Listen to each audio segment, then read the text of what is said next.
All my life, I would say that it was my goal to be the very best musician and conductor that I could possibly be.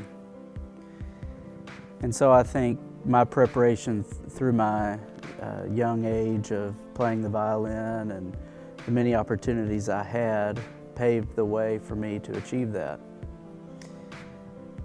So once I began my career of teaching, I chose to do things that would direct my paths and provide opportunities so that I could become the very best that I knew I could be.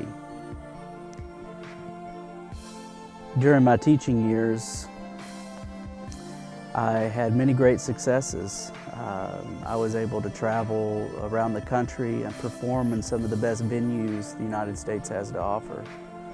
I made connections with some of the greatest choral directors in our country, and I felt very successful at what I was doing. In that pursuit, I chose to move to a new location where I would be able to continue my success of teaching and at some point work towards earning my doctorate in choral conducting.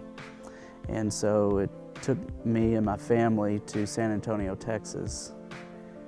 I guess I would consider that time of my life, that year, a wilderness journey like the Israelites in the wilderness of God, testing them and showing them who He was and His direction for their lives. And He demonstrated that to me during that time of my life, my family's life.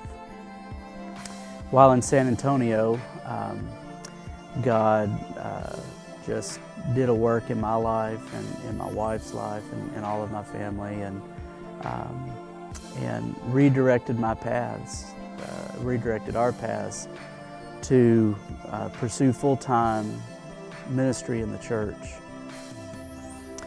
In surrendering to that in my life, I felt that I was giving up the dreams and aspirations that I had always had from the earliest age I can remember. And it was very difficult to let that go. So coming to the church where I am, it was not something that I came to grips with quickly and easily. Even in beginning my ministry at our church, I still struggled with letting go of the thing that had gripped my life for so long. I knew that in pursuing full-time ministry and doing the thing that God had called me to do meant letting go of dreams that I had had for myself, like conducting all-state choirs, conducting large groups, having those opportunities. But the interesting thing is that when you surrender fully to God, sometimes He chooses to bless you with opportunities you never imagined possible. It was the weekend of my ordination. I had determined for myself that I was going to go all in with what God had called me to do. And that meant, for the last and final time, saying no to those things that I once thought were the direction of my life. So it was the same weekend as our All West Honor Choir concert that I had 2 students in. And this was an event that I had always participated in when I was teaching. I had students in it every year.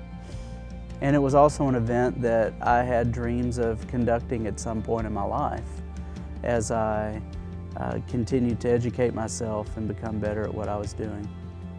The weekend of All West, I had heard rumblings of the director being let go. And so jokingly I said, "Oh, sure, I'll fill in," not thinking that that would actually happen. So during that weekend, as I'm preparing for my ordination council I'm studying my questions and trying to prepare my heart for the final chapter, closing the book on those things that I had spent my life pursuing, and opening a new chapter of ministry and being a minister of the gospel. And during that time, I was praying and just asking God to help me through that process. And as I completed that time with the Lord, I walked into a meeting where the director of the All West Honor Choir was let go, and I was asked to take that person's place. And I know that through that experience, maybe perhaps God honored my commitment to Him and said, now that you're willing to surrender everything to me, here you go. Here's a gift to come out of your obedience. And it was very powerful in my life at the time, and a testimony of God's faithfulness to us and our obedience to Him.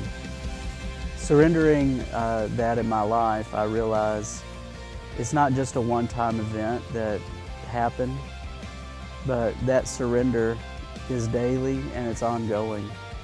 And it takes practice. There are things that come along that I have to say no to, or that I know that is no longer who I am. So it's a constant surrender of service to the Lord.